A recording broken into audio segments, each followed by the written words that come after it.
do que ia acontecer aqui neste mundo, e ele, né, concorda. Né? E a pergunta também que a gente faz também, pastor, é a seguinte, como o senhor falou no final ali, é necessário, né? Vale a pena sofrer por amor? E não, eu acho que essa resposta mesmo Jesus ele dá, quando ele diz, né, que no final dos tempos ele olhará para os salvos, a quantidade de salvos, e diz que ele ficará satisfeito com isso, né? Aí o senhor fez a analogia do rapaz que foi pregado, esse pregador que teve aqui né, em Chicago, e depois terminou sendo morto pela pregação, por pregar o evangelho, né? Aí muitas pessoas às vezes nos perguntam, vale a pena ser cristão? Vale a pena você deixar tudo neste mundo, né, e seguir, ser adventista do sétimo dia, né? Então, pastor, essa resposta eu acho que já foi dada por Jesus, né? Que olhou para os salvos, aquela quantidade imensa de salvos, e disse, valeu a pena o meu sacrifício. E ele se alegrará com isso.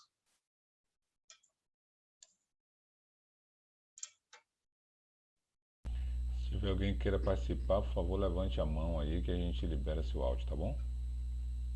Irmão Juliano, irmão João, que bom. Tá picotando a minha voz enquanto eu abro a câmera, não, né? Não, tá bom, tá muito bom. Tá, mas deixa eu voltar aqui ao texto. Bem, queridos, nós temos aqui uma teoria destacada pelo pastor Morris Vende, e na realidade não é só esta teoria. Aqui ele diz, existe uma teoria da influência moral, mas na realidade existem muitas teorias, e a maioria delas atacando o sacrifício, a expiação de Jesus. A maioria das teorias querem minimizar a realidade da expiação, a realidade da morte expiatória de Cristo. Então, na realidade, essa única teoria aqui como exemplo, no momento, está falando que essa expiação insiste, essa teoria insiste na expiação como uma morte não essencial. Alega que a humanidade poderia ser perdoada independente da morte de Jesus. Outras teorias vêm falando de que Jesus não foi totalmente divino ou não foi totalmente humano, sempre atacando o sacrifício de Jesus como essencial e como completo. E aqui está dizendo que nessa teoria da influência moral, né, da expiação, um dos erros que essa teoria tenta desfazer é a ideia de um Deus irado que precisa de 1 quilo de carne a fim de abrandar sua ira. Ou seja, Deus precisava de uma morte porque ele estava irado, tinha que ter algo para aplacar. Não é? E a verdade é que o propósito da morte de Cristo não foi para satisfazer a vingança de Deus. Aqui está completando que Deus estava em Cristo reconciliando consigo o mundo. A morte de Cristo foi necessária também por outras razões, aí ele vem colocando um texto do livro O Grande Conflito, dando um lampejo, né, que diz assim, na página 73. Jesus morreu como sacrifício pelo homem, porque a raça caída nada pode fazer para se reconciliar ou recomendar a Deus.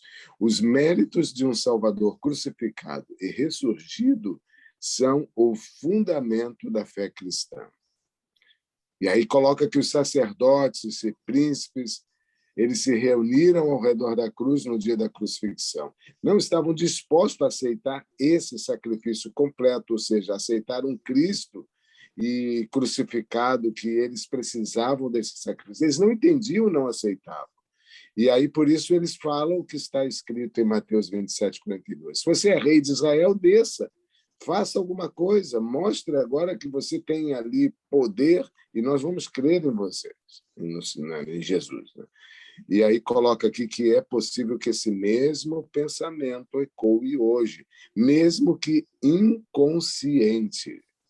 É possível desejar que Cristo desça hoje da cruz e prove ali milagrosamente algo feito por ele. Aqui eu vou voltar à analogia lá de Chicago. Quando Jesus fez muitos feitos ali, aqui na Terra, como aquele homem fez ali muitos feitos bondosos também em Chicago.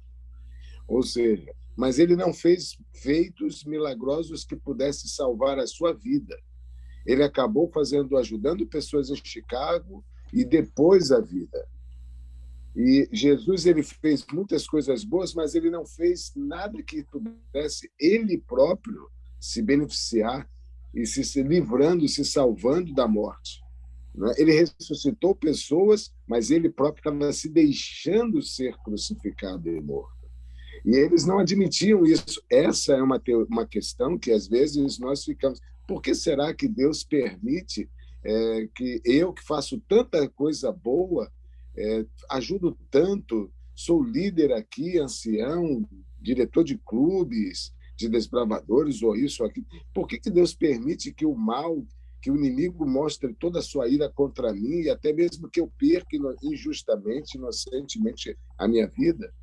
Ou seja, nós, seres humanos, queremos receber já a recompensa aqui. E Jesus falou que não é essa a nossa missão. E a Bíblia ensina repetidamente que Cristo é o substituto. Por mais que ele tenha tido uma morte ignominiosa, né? Uma morte injusta, que ele ali aceitou como ovelha muda ser levado ao matador, e aí também Morris Vende, o pastor aqui Morris Vende, coloca Isaías 53, dizendo como uma boa definição do que ele fez. Certamente ele tomou sobre si as nossas enfermidades. Ele foi o substituto, ele tomou as nossas dores, levou sobre si. Nós o reputávamos por aflito, ferido de Deus e oprimido. Mas ele foi traspassado pelas nossas transgressões, moído pelas nossas iniquidades. O castigo que nos traz a paz estava sobre ele, pelas suas pisaduras fomos sarados. Todos nós andávamos desgarrados como ovelhas. Cada um se desviava pelo caminho, mas o Senhor fez cair sobre ele a iniquidade de todos nós. Não é lindo, queridos, o que Jesus fez? Dá para você e eu refletirmos quando fazemos algo para Jesus. Estamos esperando agora simplesmente os louros, a glória, elogios. Pastor. Ou estamos como Jesus ali, mesmo que tudo que fazemos não vai nos expiar pecado algum, é só o de Cristo. Mas eles tinham uma visão de que Cristo ele teria que se revelar também agora poderoso a se salvar, descer da cruz. Como é que você vê esse sacrifício? Você aceita também? Quem quer comentar, Juliana? Alguém levantou a mão? Porque aqui eu estou no celular, não consigo visualizar. O irmão ali, ele já liberou o microfone, agora ele tem que tocar aí, irmão. Tem que tocar. Irmão Pedro está querendo falar também. Aí eu já toquei ali para ele abrir. Aí tem que tocar uma vezinha só, ele não está conseguindo. Abriu. Já foi isso, Okay. Pronto. Pode falar, irmão. Eu estava refletindo aqui sobre a ignorância ou a cegueira espiritual da liderança de Israel nos tempos de Cristo. Então, João 3,16 diz que Deus amou o mundo de tal maneira que deu seu Filho para que todo aquele que nele crê não pereça, mas tenha vida eterna. Esse verso está denunciando a morte de Cristo. Quando João Batista viu Jesus vindo em sua direção, ele declarou, e muitos ouviram, eis o Cordeiro de Deus que tira o pecado do mundo. O Cordeiro era o símbolo de holocausto, de sacrifício. E eles ouviram isso. E quando Jesus estava caminhando nessa direção, tramada por eles, para ser levado ao supremo sacrifício de uma morte horrenda, a cegueira continuou. Isaías 53, quando ele leu no templo, hoje se cumpriu esta profecia. Ele era o Messias que estava lendo a profecia de Isaías no templo, e todos ouviram, mas a cegueira continuou. Ele veio para morrer em nosso lugar, morte substituta. E isso é muito profundo.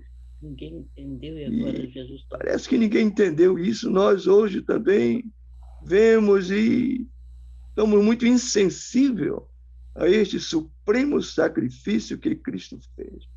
Voluntariamente deu-se para nos salvar. Verdade. Viu, pastor? Pois não, então. Talvez as pessoas hoje estejam ainda esperando, né, Jesus descer da cruz como os judeus esperavam, né? Exato. Ou seja, Satanás, ele ele fez tudo para a crucificação de Cristo.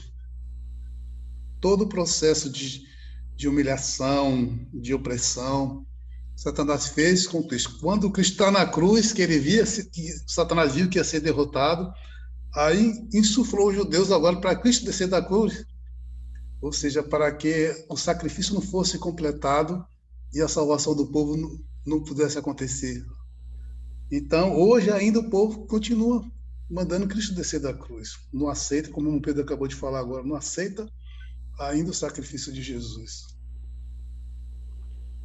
Obrigado, irmão João. E meu tio Pedro aí foi ao ponto, né? Hoje nós não podemos fazer nada. E a tese 40, ela vai dar ênfase nesta questão. Nada podemos acrescentar ao que Jesus fez na cruz. Nada.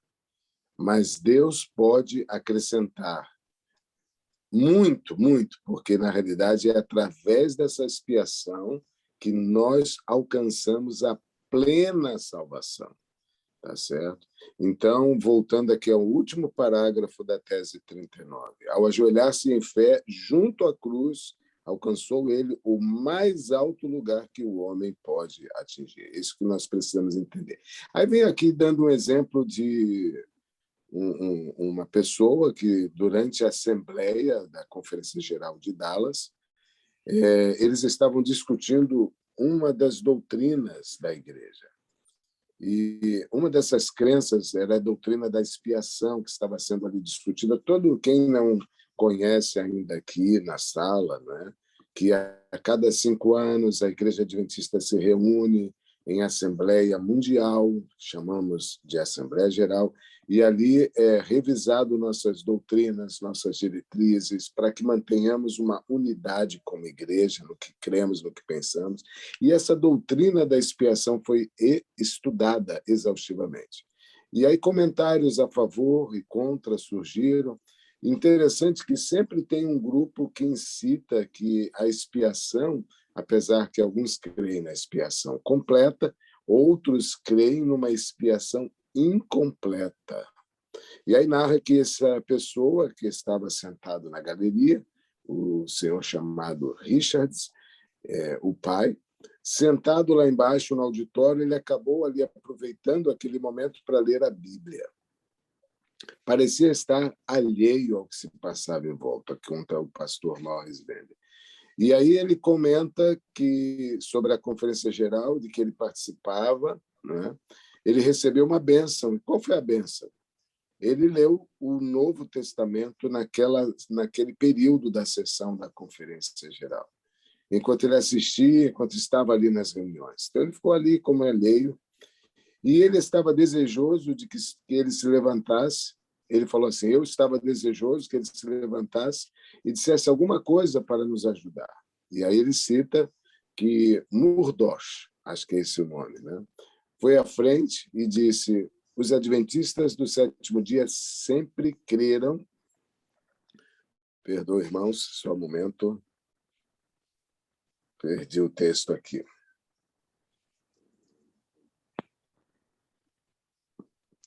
Sempre creram numa expiação. Lê para mim, Juliano, que aí o texto aqui sumiu aqui, eu perdi o texto. Sempre creram numa expiação completa que ainda não se completou. O sacrifício de Cristo sobre a cruz foi sacrifício completo. Né? O sacrifício foi completo. Né? Ele fala aqui. Obrigado, voltei ao texto. E aí, por que completo? Quando Cristo exclamou, está consumado, ele estava dizendo ali uma pura verdade. Ele havia completado a obra que ele viera realizar na terra. Olha bem, ele ganhou a batalha, tá? Sua destra e seu santo braço lhe alcançaram a vitória como vencedor, e uma vitória completa quando na terra, né? E ali ele firmou sua bandeira nas alturas eternas. Ok. Que alegria entre os anjos, narra agora Ellen White no livro Desejados de Todas as Ações. Que alegria no céu, todo o céu triunfou na vitória do Salvador. Satanás foi derrotado e sabia que seu reino estava perdido. Ou seja, Jesus, na cruz do Calvário, ele ganhou a batalha, foi completa a vitória dele. E aí agora nós podemos concluir com essa narrativa. Nada há que possamos acrescentar ao sacrifício de Jesus. Nenhuma boa ação. Se você se entregou para fazer o bem, para ser um missionário, aí voltamos à tese 39, você se dispõe a ir a Chicago ou a outra grande cidade, centros urbanos, Rio de Janeiro, subir favelas e ajudar pessoas, mostrar o amor de Jesus para as pessoas, e ali você acabar morrendo por estar pregando e fazendo bem, isso não vai acrescentar nada. O sacrifício que teve valor foi o de Jesus na cruz. Por quê? Porque foi Deus homem. Deus estava ali realmente revelando amor ao homem e pagando uma dívida do homem. Ou seja, quando eu morro pelo Evangelho, eu me sacrifico, eu não estou expiando nada. A palavra expiação é que é chave na nossa tese de hoje. Nada que você faça de bom vai ter valor, é como trapo de imundícia. Quem fez a expiação completa foi Deus homem, Jesus Cristo, revelado por nós. Ou seja, eu, como pecador, merecia a morte, e aí ele vai e paga, expia, perdoa completamente, porque ele, sem pecado, morreu pelos meus pecados. Entenderam por que Satanás tentou, fez de tudo que o Filho de Deus caísse em tentação? Porque se ele pecasse, ele não poderia expiar os meus pecados. Então, o que está em jogo aqui é eu aceitar completamente que aquela morte ignominiosa, injusta, terrível, foi para expiar o meu pecado. Foi para perdoar os meus pecados. E hoje a minha obediência a esse Cristo é um amor, é um reconhecimento ao que ele fez, mas a minha obediência não expia os meus próprios pecados. Alguém quer comentar? É porque algumas pessoas, pastor, realmente eles fazem eles dizem que essa doutrina aí, santuário, é uma doutrina estranha, porque eles acham que morreu na cruz do Calvário, pronto, o tetelestai está pago. Aí ele diz que quando a gente coloca Jesus lá no céu ainda, fazendo um trabalho, eles acham que isso é uma heresia, não sei o que, mas na realidade ele morreu na cruz do Calvário, pagou o preço para todo aquele que aceitar, né, como São João 3,16 assegura, a palavra grega usada ali é apólome, né? Então aquele que aceitar não morrerá para sempre, mas terá a vida eterna. Verdade. Então, ele coloca ali a situação de que ele morreu, mas a gente ainda falha, a gente cai, tem pessoas que ainda estão morrendo. Então, quando a gente cai e se arrepende, ele lá no santuário faz um trabalho, a limpeza que anualmente era feita no santuário terrestre, né? Ele faz isso no santuário celestial. Os registros são limpos, que no céu não tem pecado, mas os registros acontecem ali. Então ele faz essa limpeza assim que nós nos arrependemos a cada momento. Exato. E, Juliano, aqui está exatamente mais abaixo, agora o próximo parágrafo, mostrando que o que Jesus fez na cruz foi completo, por um lado. Não teve falha, ele teve vitória, mas ainda tem uma parte, ou seja, completo e não incompleto, é isso que às vezes alguns não entendem. Na realidade, Jesus morreu na cruz, ali ele venceu Satanás, ali ele pôde ir ao céu, como você mencionou, para agora completar aquela expiação que é descrita na doutrina do santuário, através do santuário terrestre, onde tinha ali o dia da expiação, onde os pecados eram transferidos para o bode expiatório, não é? E levado para o deserto. Então, quando Jesus morreu sobre a cruz, a batalha para tornar-se o nosso substituto pelo pecado foi ganha, foi completa. Mas a guerra não está concluída, dá para entender? Foi completa na cruz a vitória, mas ele agora precisava, no céu, fazer a expiação. Por isso, nós estamos aqui ainda sofrendo. E aqui diz que se Deus tensionasse Se Deus tensionasse nada mais fazer quanto à nossa reabilitação depois da cruz, nunca deveríamos ter conhecido um dia de dor ou sofrimento, ou seja, nem morte. Quando Cristo saiu da tumba, na realidade, todos teriam que ser ressuscitados, e não apenas uma primícia. Quando ele ascendeu aos céus, então todos que estavam salvos tinham que subir com ele, mas ainda não estava completo, não estava concluído. É completo, mas não concluído. Ou seja, ele está no céu e, da mesma forma que ele vai completar no céu, concluir a obra da expiação, na cruz ele teve a vitória completa. Eu sei que talvez para alguns fique ali uma confusão na sua mente. Na cruz, ele concluiu uma parte importantíssima e a vitória sobre o inimigo.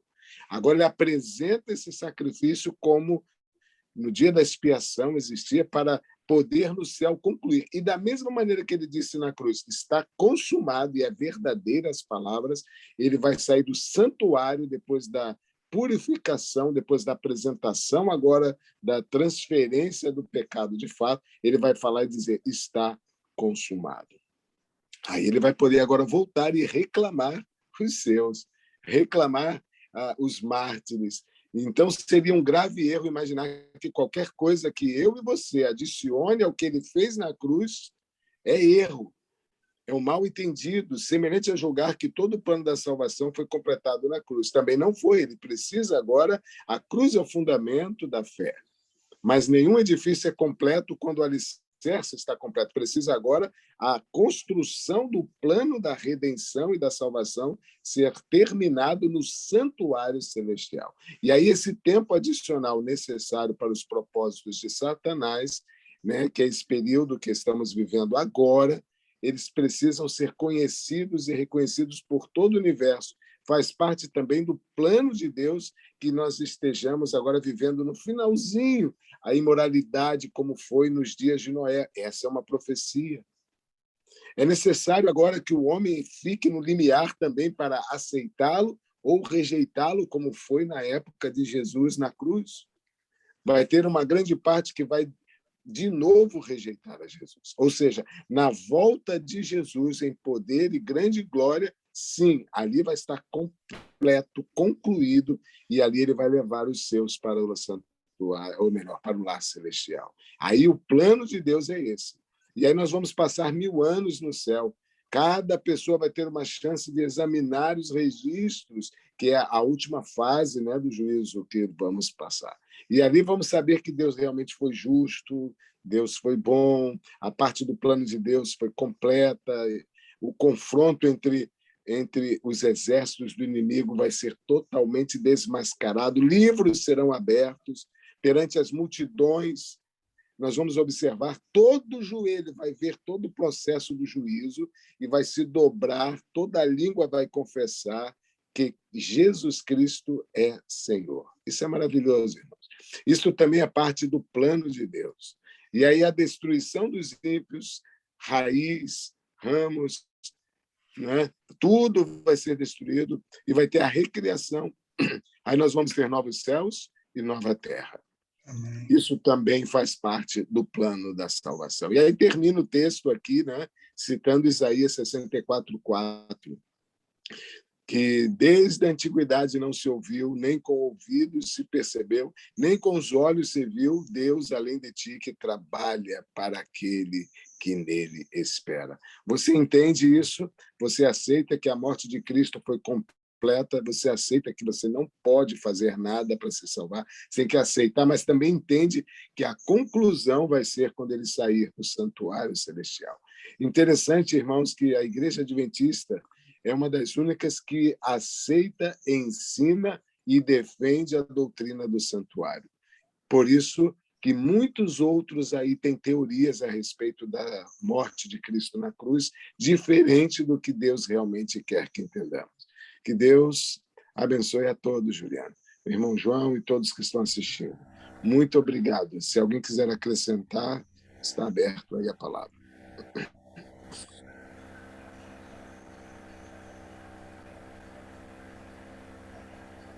Amém, amém, pastor Edson. Vamos louvar o Senhor, então. Depois o Senhor faz a oração, tá bom? Vamos louvar.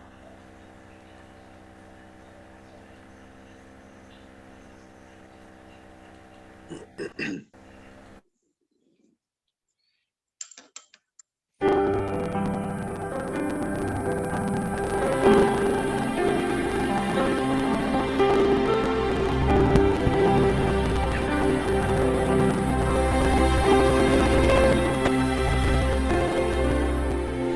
vezes parece que ser um cristão não é fácil em meio à escuridão.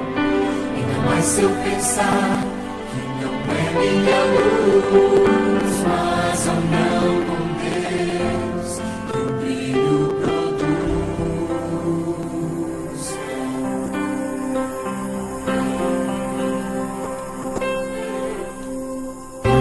Às vezes parece difícil entender que o cristão é exemplo mesmo sem não querer.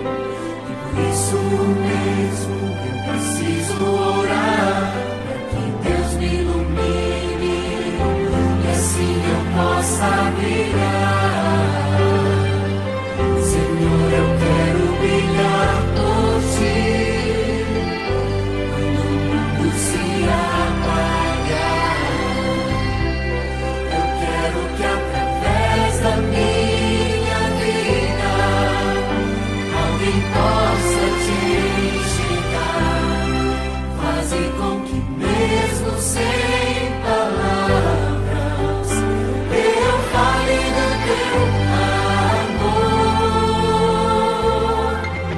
Eu quero brilhar por ti, brilhar onde quer que for.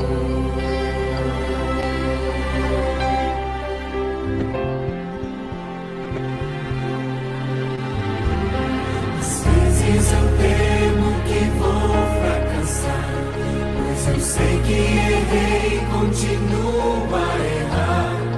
Mas a minha luz parece extinguir-se. Meu Deus, me dá força pra prosseguir.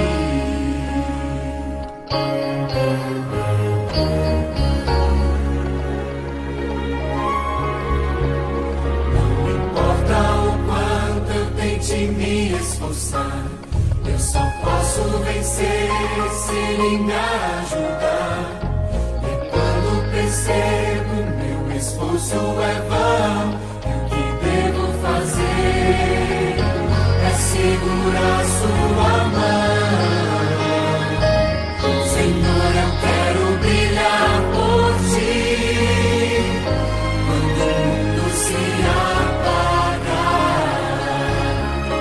Eu quero que através da minha vida alguém possa te enxergar.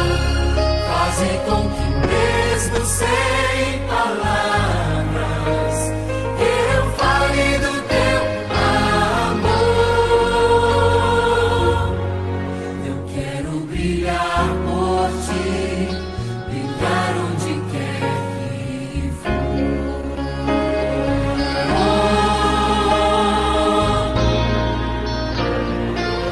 Senhor, eu quero brilhar por ti quando o mundo se apagar. Eu quero que através da minha vida alguém possa te enxergar. Faze com que mesmo sem palavras eu fale do teu amor. Eu quero brilhar por ti, brilhar onde quer que for. Quero brilhar por ti, brilhar onde quer que for.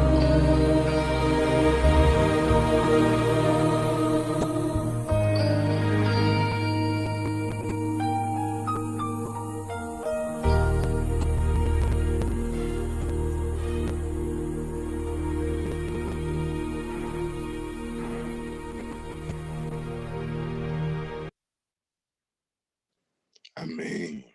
Irmãos, eu queria, antes da oração, mencionar um detalhe aqui para vocês, bem interessante. Tá? Uma reflexão minha, pessoal, sobre o que estamos estudando, sobre o que estamos vivendo, sobre a batalha que estamos travando, sobre os temas que estamos recebendo em nosso coração.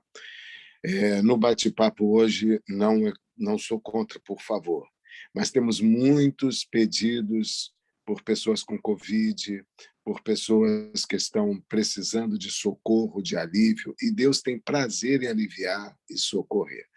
Mas o pastor Simei, como foi mencionado aqui, ele já perdeu um filho, agora tem outro entubado, e ele gravou um vídeo ontem que me chamou muita atenção assistir ele como pai, diante desse mundo onde está sendo revelado a malignidade, o sofrimento. Esse é um mundo cruel mesmo, o pecado trouxe tudo isso. Ele mencionou uma frase que me tocou, que ele dizendo: eu aceito o plano de Deus para a minha vida. Se ele me der esse meu segundo filho de volta, eu aceito esse plano de Deus. Se Deus levar o meu segundo filho, eu aceito o plano de Deus. Vocês devem ter assistido esse vídeo, vocês devem ter ouvido ele falar isso. Agora, a minha pergunta é, quando eu vou num culto de quarta-feira, e nós temos ali muitas pessoas fazendo pedidos, o que as pessoas geralmente pedem? Que seja feita a vontade de Deus ou se faça a nossa vontade, ainda se revolta contra Deus quando vem a morte, quando vem uma perda que você não queria perder. Saiba que Deus sempre vai ser Deus. João Batista aceitou o plano de Deus e perdeu a vida, a cabeça foi para um prato. Estevão estava dentro do plano de Deus e ele acabou apedrejado. Nós estamos no final da história desse mundo e diz que vão ser dias difíceis. Se você aceitou a morte de Cristo expiando os seus pecados, se entregou, você vai se entregar também para os planos dele na sua vida. E eu não sei se você vai ser levado a tribunal, se você vai ser morto, se você vai ser injustiçado, eu não sei. Eu só sei que se você hoje não aceitar os planos de Deus, você poderá se frustrar na primeira prova que aparecer agora. E logo a porta da graça estará fechada. Agora, uma coisa eu vou pedir a você, e é do fundo do meu coração. Eu conversei ontem com a irmã Doranei, irmão João, irmão Mário, irmã Angélica, pastor Robson, tivemos uma reuniãozinha ontem. E eu vou dizer, o inimigo não quer que a gente estude e aceite tudo o que estamos estudando nas madrugadas. Ele não quer que você tenha o seu pequeno grupo.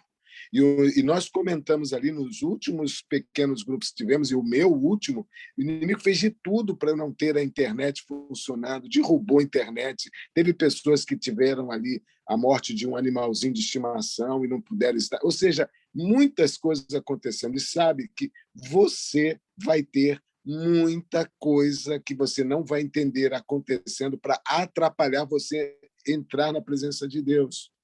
O inimigo está ainda na guerra, ele não parou a guerra. Para vocês terem uma ideia, irmão João Rodrigues, hoje, mesmo eu sem poder usar o laptop, eu falei, eu vou entrar. E eu acordei ali, falei, vou entrar, eu vou participar. E eu não sabia que o pastor Robson não estaria, que o irmão Mário não poderia estar, eu não sabia.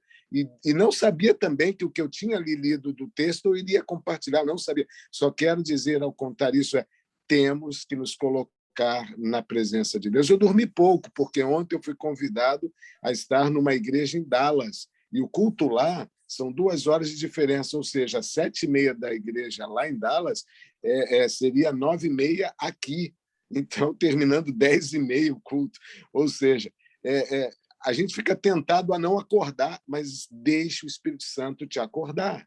E ele me acordou para estar hoje aqui meditando com vocês. Então, ele vai acordar você na madrugada, levante. Se ele falar assim, olha, você vai sofrer, sofra. Se ele falar, você vai ser como João Batista, seja. Ou seja, se você também tiver livramentos como Sadraque, Mesaque e Abednego, se você tiver livramento como Daniel da cobra, amém, glorifique a Deus e saiba que esse livramento é para você fazer ainda mais. Então, hoje eu dormi pouco de novo, vocês sabem, desses últimos 2 dias tive que ir a médico, etc. Mas saibam de uma coisa, Eu estou me colocando à disposição desse Deus. E você? O sacrifício dele já foi feito. O meu não vale nada. Mas o que você está disposto a fazer por Jesus? Você vai ter o sono mais precioso do que fazer algo por Jesus. Então, hoje, o que eu quero orar agora é que você e eu estejamos dispostos a estar fazendo o que Deus quer que eu faça. Não queremos uma religião ou uma reunião para, eu vou ali porque ali fala alguém famoso, então vou... Não. O que você está disposto a fazer por Jesus, faça, porque ele vai abençoar você. Tá? Quer levantar sua mão? Eu não estou podendo, eu não estou no laptop aqui, mas quer dizer assim, Deus, eu estou aqui para fazer, olha, sei que virão dias terríveis, eu sei que vamos ter que sacrificar nossa vida, filhos, o que seja, mas como o pastor Simei diz, eu aceito o plano de Deus. Amém. Não sei qual vai ser. Essa Covid está mudando conceitos, cultos, tudo, mas uma coisa eu estou feliz, está levantando uma igreja na madrugada. Na quarta-feira, ontem, na igreja, tivemos poucos membros frequentando. Lá em Dallas, tinham poucos participando. Mas uma coisa eu digo, na madrugada agora, 51, na sala 57, 7, 10 mil pessoas, tem uma igreja que Deus está levantando. Só que essa igreja é para também se sacrificar por Jesus. Por mais que não valha nada o nosso sacrifício, mas ele está levantando você e eu. Feche os olhos, você que levantou a mão, louvado seja Deus. Vamos orar. Querido Deus, eu te louvo, eu te agradeço por me levantar nessa manhã. Cansado.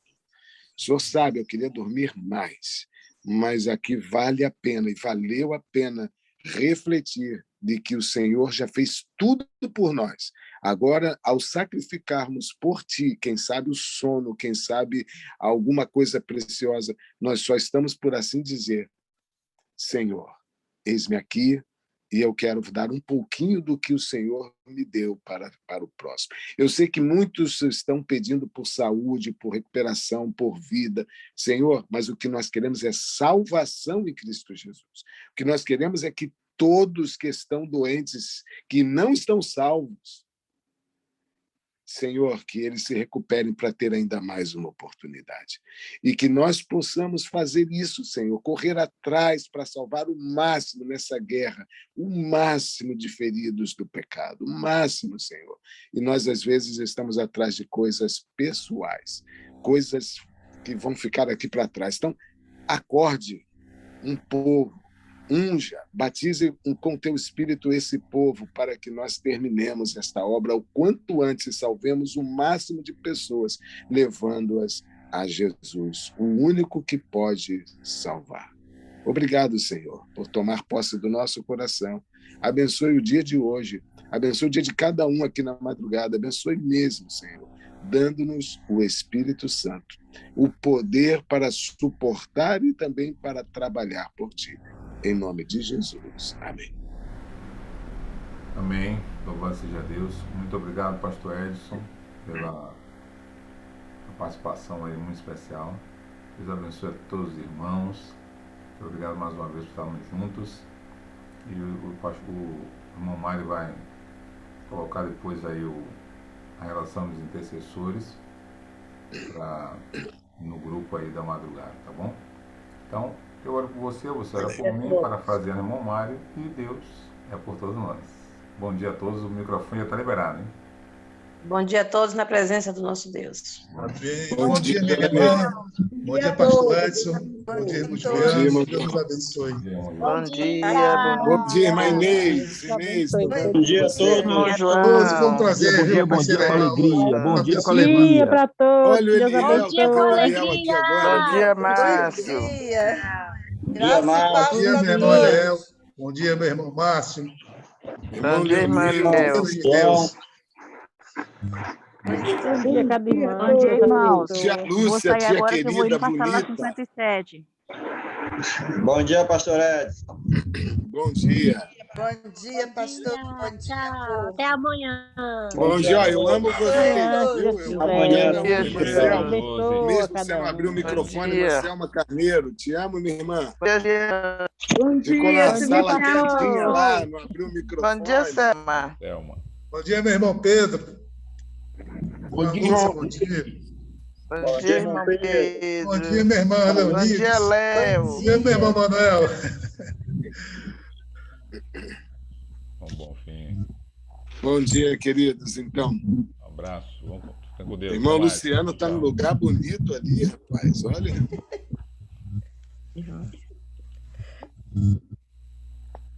Bom dia, pastor. Tá na natureza. Bom aqui, ó. dia.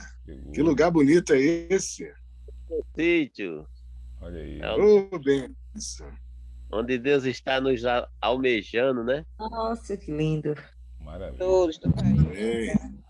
Tchau, querido. Até mais, hein? Até amanhã. Um abraço. Até mais, Juliano. Até mais. Pode desligar. Até mais. Um abraço.